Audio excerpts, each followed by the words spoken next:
Un saludo a todas las personas que se unen a la exégesis de el Evangelio de este domingo. Vamos a tomar el Evangelio de Marcos en el capítulo 8, los versículos 27 al 35.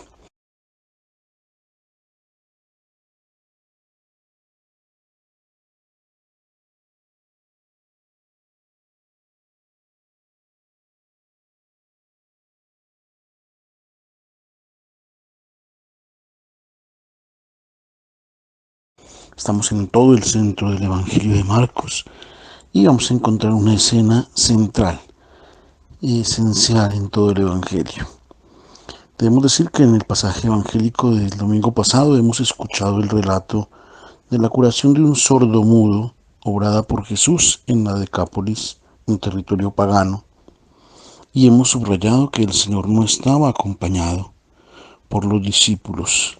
Había ido él solo a la Decápolis y antes había ido al territorio de Tiro y Sidón, solo, sin los discípulos. Ha transcurrido entonces un buen tiempo alejado de sus discípulos. Recordemos también que este alejamiento tenía un clima bastante denso. Jesús había tenido una discusión primero con los escribas y fariseos y después también con ellos, y había tenido palabras duras en su confrontación y había dicho al final: son verdaderos tontos porque no comprenden ciertas cosas. Y después se fue a Tiro y a Sidón. Ahora lo encontramos de nuevo con sus discípulos. Leamos a dónde los lleva y de qué les habla a lo largo del camino. Vamos a dividir el verso 27, vamos a leer la primera parte. Los ha llevado al extremo norte de la tierra de Israel. Desde Cafarnaún serán unos 2 días de viaje más o menos, que vale la pena para que se llegue a este lugar. Vale la pena recorrer estos 2 días de viaje, que los va a llevar a un lugar espectacular, a un lugar hermoso, a un lugar precioso, a un verdadero paraíso terrestre.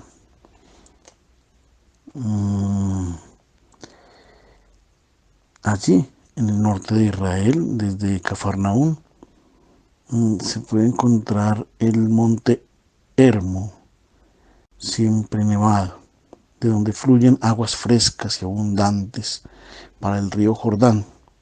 Y hay una llanura circundante que está regada por numerosos riachuelos.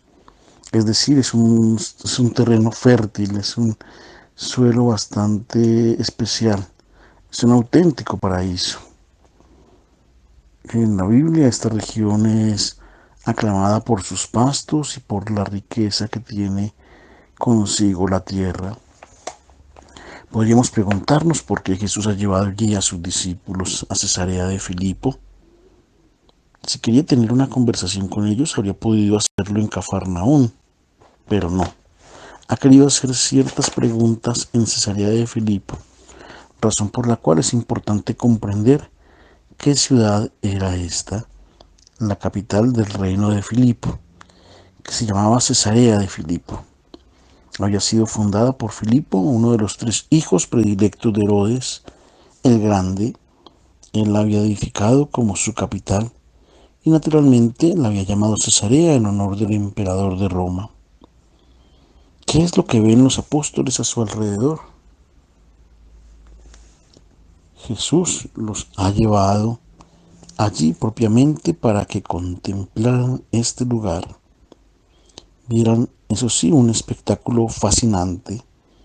Estaban encantados, no solo por el paisaje, sino sobre todo por la vida cómoda que tenían sus habitantes. No podían más que envidiar los placeres que se podían permitir el tetrarca Filipo en sus palacios y también sus súbditos. Seguramente en uno de ellos vivía Salomé, la célebre bailarina que había pedido la cabeza de Juan el Bautista. Era propiamente ella la estrella que animaba las fiestas y los bailes de Filipo. Es en el marco de este hermoso paisaje, de este panorama en el cual Jesús dirige a sus discípulos una pregunta. Leamos la segunda parte del verso 27 y el verso 28. La primera pregunta que Jesús hace puede ser parafraseada de esta manera. Yo encarno a un cierto tipo de hombre. ¿Cómo es valorada este tipo de persona que yo les estoy mostrando a ustedes? Este tipo de hombre que yo les propongo con mi propia persona y con mi propia vida. ¿Cómo la valora la gente? ¿Cómo me ven? ¿Qué piensa la gente de mí? ¿Tiene un valor o es del todo insignificante? No le interesa a ninguno. Todos, claro, querían ser como Filipo. Ese es el ideal de hombre admirado y envidiado por todos, e incluso seguramente por los apóstoles. En el fondo de su corazón quisieron tener lo humano de Filipo. La respuesta que dan los discípulos sería: para la gente, lo humano que tú encarnas cuenta. Ellos dicen que eres como Juan el Bautista, como Elías o como uno de los profetas. Y es hermoso que ninguno ha resaltado en Jesús alguna característica que lo haga asimilarse a los grandes, a los poderosos, a los personajes de su tiempo. La gente puede envidiar la vida suntuosa de Filipo, pero en Jesús encuentra semejanzas con una persona de admirar por su vida, no por los palacios que construyen. No ven semejanzas en Jesús con el sumo sacerdote, extravalorado de frente, al cual todos se inclinan. No, no hay semejanzas con ninguno de estos personajes. Jesús se asemeja al Bautista. ¿Por qué? Porque la gente ha notado que él es como el Bautista. No se resquebraja frente a la verdad. Dice lo que piensa y es coherente con lo que predica. O con Elías, aquel que ha profesado la fe en el único Dios y ha rechazado cualquier atadura con los ídolos. Aquí propiamente estamos en la tierra donde se adoran los ídolos. Quien adora los ídolos recibe de ellos honor, palacios, placeres, bendiciones. Pero si tú adoras los ídolos, te colmas de bienes, está bien. Pero ¿a qué precio? Te vuelves su esclavo, no eres libre, te llenan todos tus pensamientos y deciden por ti en todas tus decisiones. Si adoras al Dios dinero, te lo da todo, pero debes obedecerlo, debes someterle tu voluntad, debes estar dispuesto a derrochar, a mentir e incluso a matar, si es necesario. Esta es la esclavitud de los ídolos. Y Jesús es uno que ha refutado los ídolos. Jesús ha apreciado las cosas bellas de este mundo, que son sus criaturas, que son criaturas de Dios, dones de Dios, pero jamás volverse un esclavo. Aquí está la semejanza de Jesús con Elías. Lo humano propuesto por Filipo, que consiste en riquezas, posiciones de prestigio, de poder, para quien se inclina delante de él, los hace partícipes de su gozo y de su suntuosa vida de corte. Lo humano encarnado por Jesús, entonces, es apreciado por la gente. Lo admiran por su rectitud, por su valentía. Pero la pregunta es, si yo llego a ser como Él, ¿qué cosa gano? ¿Qué saco conseguirlo? ¿Vale la pena ser humano como Él?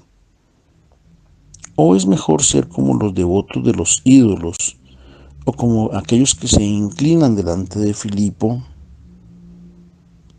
Jesús, ¿qué cosa está en grado de ofrecerme?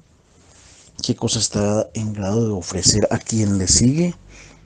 Es una pregunta que nos debemos hacer claramente también nosotros y debemos responderla sinceramente, porque podríamos alimentar sueños que se resolverían después con amargas desilusiones. Algunas veces se espera de Jesús y de los santos, se les pide a ellos en las oraciones curaciones, protecciones de infortunios, posibilidades de estar bien. Algunos buscan estas cosas también en otras partes. Quien encarna lo humano propuesto por Jesús, ¿qué ventajas tiene? Es para aclarar esto que Jesús hace a sus discípulos una segunda pregunta. Leámosla bien porque está también dirigida a nosotros. La encontramos en los versos 29 y 30 de este capítulo 8 del Evangelio de Marcos. La respuesta de fe a la segunda pregunta de Jesús es verdadera por parte de Pedro. Tú eres el Cristo, el Hijo de Dios de la vida. Tú eres el Mesías esperado. Pero no es esto propiamente lo que Jesús quiere saber. Él ya sabe esto. Sobre todo es importante saber qué Mesías tiene en mente Pedro. No es el Mesías Hijo de Dios. Es aquel que esperan y que está creado según los criterios de los hombres, aquel de la tradición, el Hijo de David que vendría a dominar sobre todos los reinos del mundo. Pedro no ha comprendido aquello que Jesús quiere saber. La pregunta ¿quién soy yo para ustedes? Significa cuánto yo en sus vidas, cuánto cuento yo en sus vidas, cuánto están convencidos y envueltos en mi propuesta de hombre.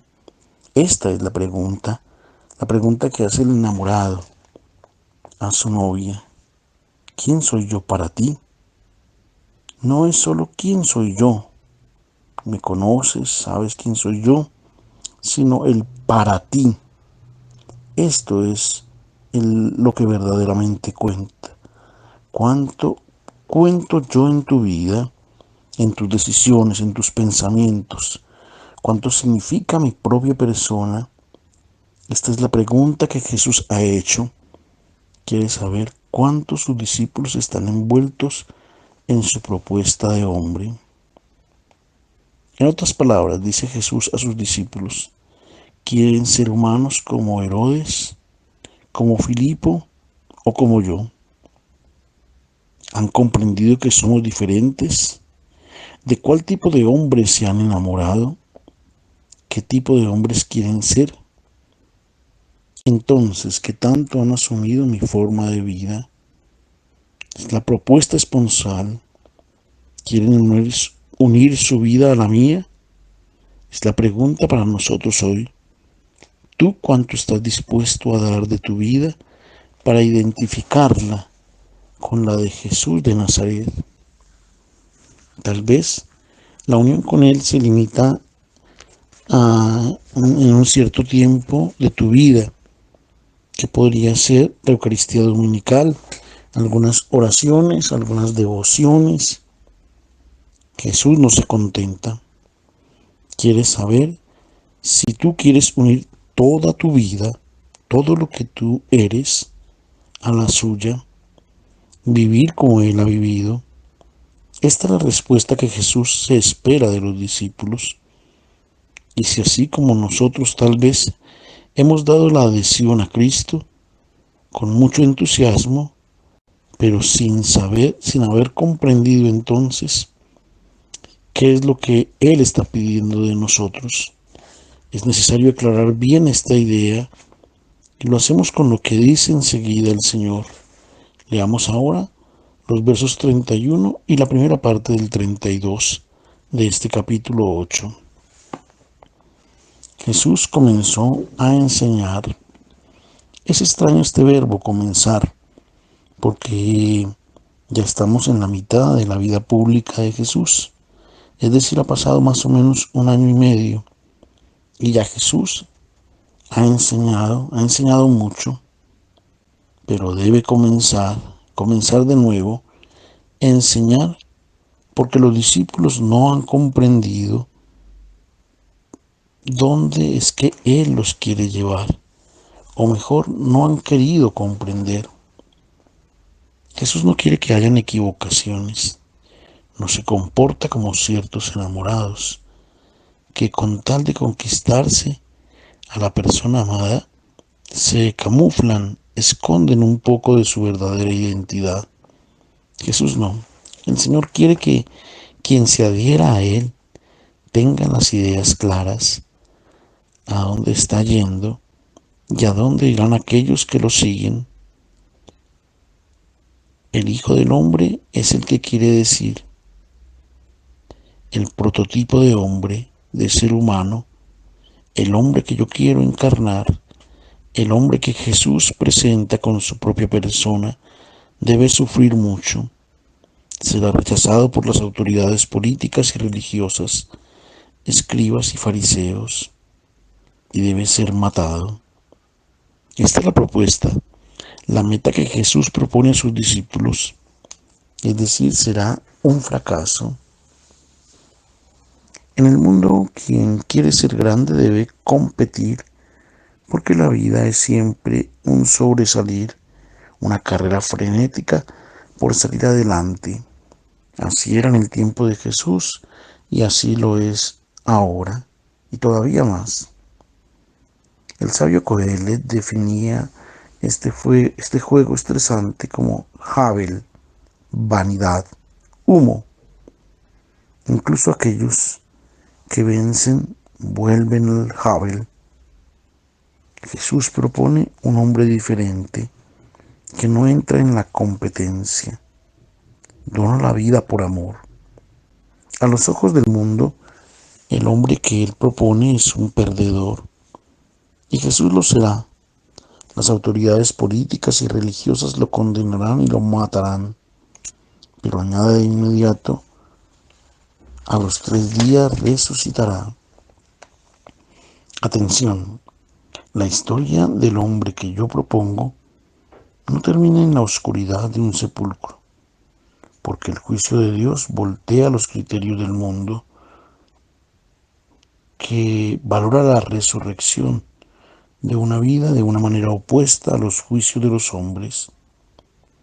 Pedro está contrariado, ha hecho una escena terrible, es el signo que ha comprendido, antes no había entendido, conocía a Jesús solo por lo que aparecía y por lo que había escuchado. Ahora Jesús es muy claro y Pedro no puede aceptar esta perspectiva del don de la vida. No es por esto que ha abandonado la casa, la barca y todo lo suyo para seguir al Maestro. No comprende, lo ha dejado todo y lo que este Jesús le está proponiendo no es lo que él había aprendido. Él está dispuesto inclusive a dar su vida, pero para vencer, no para perder. De hecho, protesta, ha comprendido y no puede aceptar la propuesta de Jesús.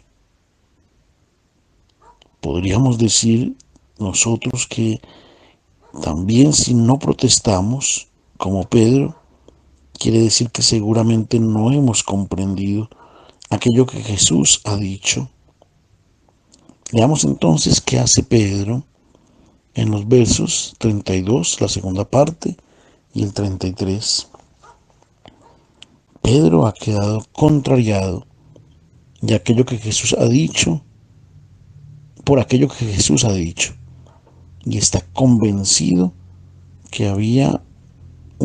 que ha habido una gran equivocación. Y entonces toma a Jesús aparte. El evangelista dice, ha comenzado a regañar a Jesús. El verbo empleado es muy importante. Epitimán. Es el verbo empleado por los evangelistas para contar los exorcismos de Jesús. Cuando Jesús debe expulsar un demonio, lo regaña y el demonio se va. Empleando este verbo, el evangelista Marcos está diciendo que Pedro ha comenzado a hacerle un exorcismo a Jesús.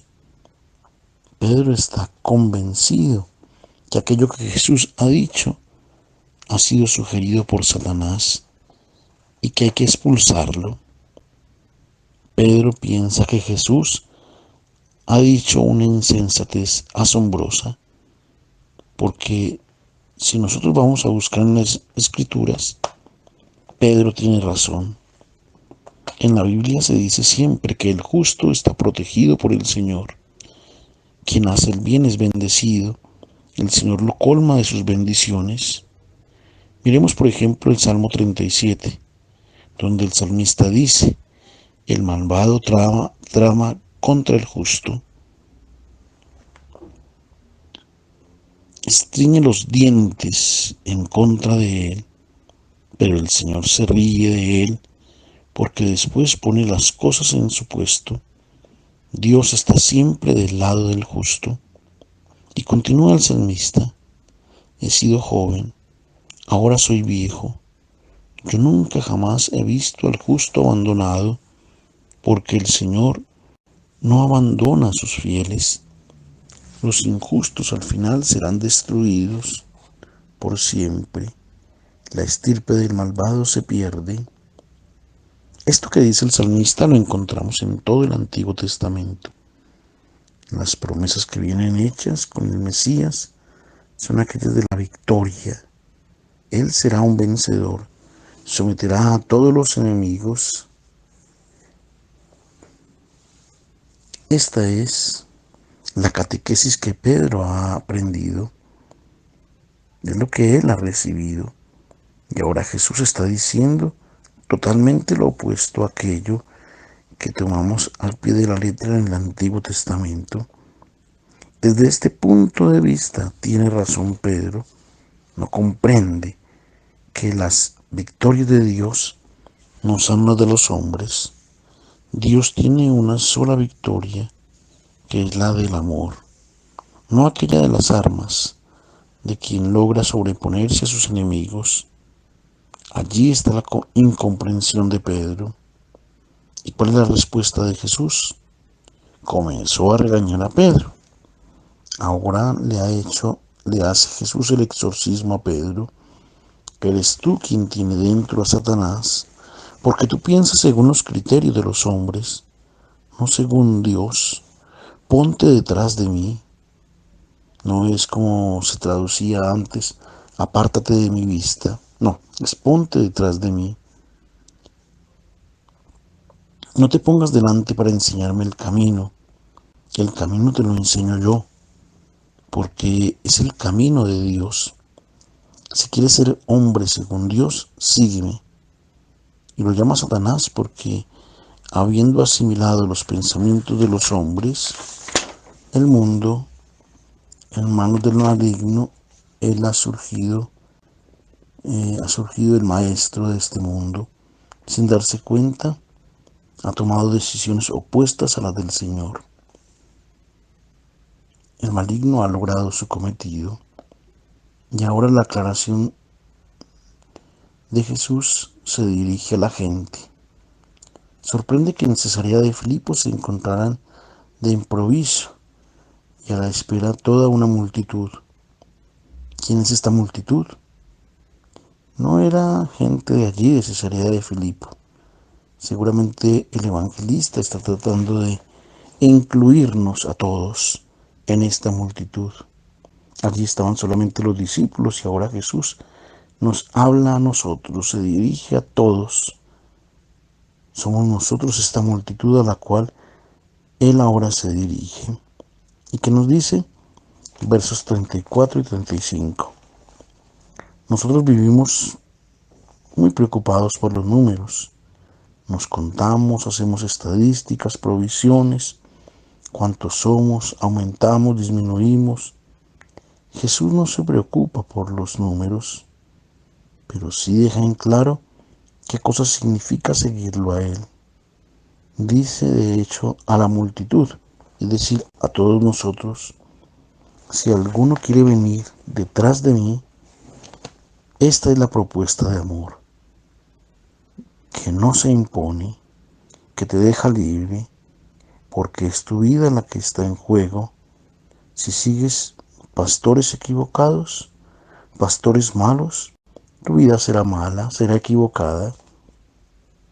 Él te hace su propuesta. Si alguno quiere venir detrás de mí, estemos atentos porque son muchos los admiradores de Jesús, pero admirarlo no significa ya ser su discípulo. Es necesario adherirse, andar detrás de Él. La fe en Jesús no es ni menos la adhesión a unas verdades, a un conjunto de verdades, no, es a una persona. Y no se trata de exigencias tampoco. Él ahora deja bien claro y estas exigencias que a veces creemos pueden ser mitigadas, se pueden acoger o rechazar. Jesús no deja espacios para aguas tibias. Decídete. Hay tres imperativos que siguen para aclarar qué significa este seguimiento a Él. El primero es un verbo, aparneomai. Niégate a ti mismo. Es que este verbo viene utilizado por Pedro también cuando reniega de Jesús, allí en las negaciones de Jesús, allí en la pasión, cuando dice, yo no tengo nada que ver con Él. Y dice Marcos, en el momento ha comenzado a maldecir, inclusive a Dios, para decir que Él no tenía nada que ver con aquel hombre, con Jesús. Este verbo es empleado por Jesús para decir que ahora tú no tienes nada que ver contigo mismo, reniégate a ti mismo, no existas más. El instinto que nosotros tenemos es el de hacer todo a favor de nosotros mismos. Nosotros nos replegamos sobre nosotros mismos y todo lo que hacemos y buscamos es para nuestro propio beneficio. Jesús dice, si tú me sigues, olvídate de ti mismo. Tú en cada decisión que tomas, en cada acción debes tener en cuenta el gozo y la vida del otro. No pienses más en ti mismo, sino en la necesidad del hermano, el gozo de la vida de tu hermano. Así entonces también tu propio gozo, tu alegría será la alegría de Dios al ver a un hermano tuyo que es feliz. El segundo imperativo, toma tu cruz, que no se refiere a la necesidad de soportar pacientemente. A veces creemos que tomar la cruz es aceptar y decir estos dolores y estos sufrimientos, las pequeñas y grandes tribulaciones de la vida. No, aquí la cruz no debe ser soportada. La cruz que Jesús propone debe ser una decisión, una búsqueda, debe ser abrazada, que significa no escoger el sufrimiento, sino el amor. Aquel que con su vida escogía la cruz, ¿qué hacía? Miremos la escena de Jesús, pensemos en la escena de Jesús. Él sale del pretorio después de la condena, es el día de preparación para la Pascua, la tarde anterior, y la ciudad de Jerusalén a aquella hora está ya plena de gente, y de frente a la puerta del pretorio de Pilato está el ágora, es decir, toda la gente está ya haciendo los preparativos para la tarde, para la cena de Pascua. Cuando Jesús sale tiene un letrero al cuello, y en este letrero dice la razón por la cual ha sido condenado. Ha querido hacerse rey. Debe pasar en medio de aquella gente que lo considera un perdedor, un fracasado, un maldito de Dios. Es insultado por la decisión de vida que ha hecho. Él ha elegido el amor, no ha elegido la competencia, ha elegido donar la vida por los otros, no quitarle la vida a los otros. Y pasa por el medio de esta gente que tiene los criterios de este mundo y que lo insulta y que lo considera una nada. Es decir, el discípulo de Cristo debe tener en cuenta que si él hace la decisión, que si él toma la decisión de vida propuesta por Jesús de Nazaret, no será una persona de fama o de sucesos a los ojos del mundo, no será alguien protagónico a los ojos del mundo. A los ojos del mundo será un fracasado, porque los grandes en el mundo son aquellos que se imponen, aquellos que compiten y que vencen, que no piensan en los demás. El día en que uno que obedece a Dios, al Dios dinero, comienza a pensar en el otro, se vuelve de inmediato un perdedor. Abrazar la cruz quiere decir tener en cuenta que en este mundo tú no serás ovacionado, no, serás considerado un perdedor. Tercer imperativo, seguirlo, que no se trata de imitarlo, quiere decir tener siempre en la mente y en el corazón, a donde quiera que vayas, qué es lo que hace Él, cómo camina, cómo vive, cómo actúa, qué decisiones toma el Señor. Prácticamente seguirlo a Él quiere decir orar, porque orar significa tener siempre el celular encendido, el celular que nos comunica con Él, para hablar con Él. Cualquier decisión que yo deba hacer, yo debo primero preguntarle a Él qué cosa piensa, y no podemos decir que Él nos responda, porque sabemos, si lo conocemos, sabemos cómo piensa Él. Allí radica la necesidad de la oración, porque en cada momento las decisiones, para que en cada momento las decisiones sean hechas según Él. La promesa que Jesús hace es que al tercer día vendrá la resurrección. Y cuando se dice el tercer día en la Sagrada Escritura, repetido de manera constante, no se entiende pasado mañana, sino que se entiende cómo van a terminar las cosas. No es que Jesús prometa que resucitemos al pasado mañana de la muerte. No, el tercer día es la conclusión en la historia de Dios, de una vida. Y la vida lograda al final es la del que la pierde por amor, como Cristo. Deseo a todos un feliz domingo y a cada una de sus familias y de sus hogares la bendición del Señor y la paz en sus corazones, en sus casas. Feliz domingo para todos.